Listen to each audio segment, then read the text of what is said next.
Assalamualaikum warahmatullahi wabarakatuh. Perkenalkan, nama saya Muhammad Fadilah Amri dari Prodi Pendidikan Ekonomi semester 2. Di sini saya ingin menjelaskan mata kuliah Teori Ekonomi Makro dengan judul Pendapatan Nasional. Pengertian pendapatan nasional. Pendapatan nasional adalah merupakan jumlah seluruh pendapatan yang diterima oleh masyarakat dalam suatu negara selama 1 tahun.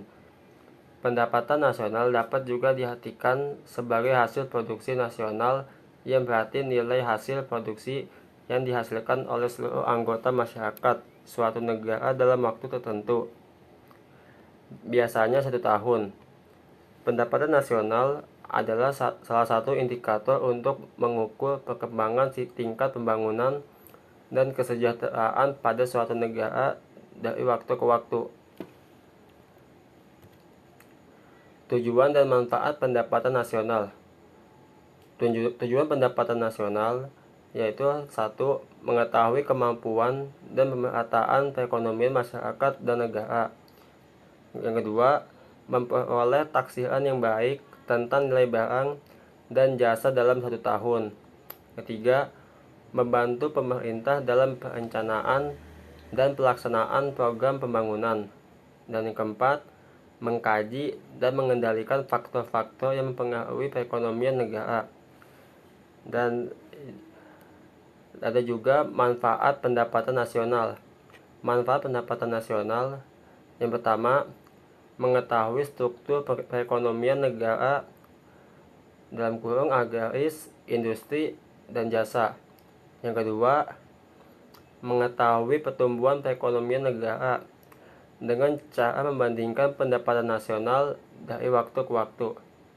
Yang ketiga, dapat membandingkan perekonomian antar daerah. Yang keempat, dapat dijadikan dasar perbandingan dengan perekonomian negara lain. Dan yang kelima, dapat membantu kebijakan di bidang ekonomi. Faktor yang mempengaruhi pendapatan nasional ada 3, yaitu permintaan dan penawaran, konsumsi dan tabungan, dan investasi. Pendapatan per kapita. Pendapatan per kapita adalah besarnya pendapatan rata-rata penduduk di suatu negara. Pendapatan per kapita diperoleh dari hasil pembagian pendapatan nasional suatu negara dengan jumlah penduduk negara tersebut. Hubungan pendapatan per kapita dan pembangunan ekonomi, yaitu pendapatan per kapita sering digunakan sebagai tolak ukur kemakmuran dan tingkat pembangunan sebuah negara. Semakin besar pendapatan per kapitanya, semakin makmur negara tersebut. Konsep pendapatan nasional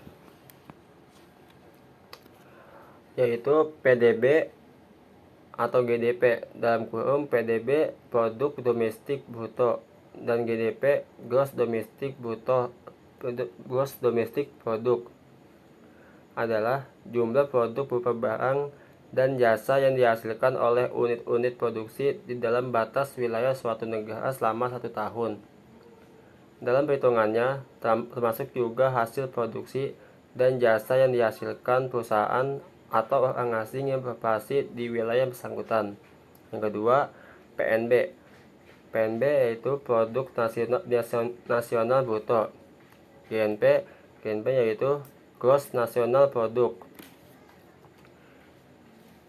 PNB atau GNP adalah seluruh nilai produk dan jasa yang dihasilkan masyarakat suatu negara dalam periode tertentu, biasanya 1 tahun, termasuk di dalamnya barang dan jasa yang dihasilkan oleh negara tersebut yang berada di luar negeri. Yang ketiga, NNP. NNP atau bisa disebut net product adalah jumlah barang dan jasa yang dihasilkan oleh masyarakat dalam periode tertentu, setelah dikurangi penyusutan dan barang pengganti modal. NNI adalah jumlah seluruh penerimaan oleh masyarakat setelah dikurangi pajak tidak langsung. PI atau bisa disebut personal income adalah seluruh penerimaan yang diterima masyarakat dan benar-benar sampai ke tangan masyarakat setelah dikurangi oleh laba ditahan. Iuran asuransi, iuran jaminan sosial, pajak perseorangan, dan ditahan dengan transfer payment. Sekian presentasi dari saya, kurang lebihnya mohon maaf. Wassalamualaikum warahmatullahi wabarakatuh.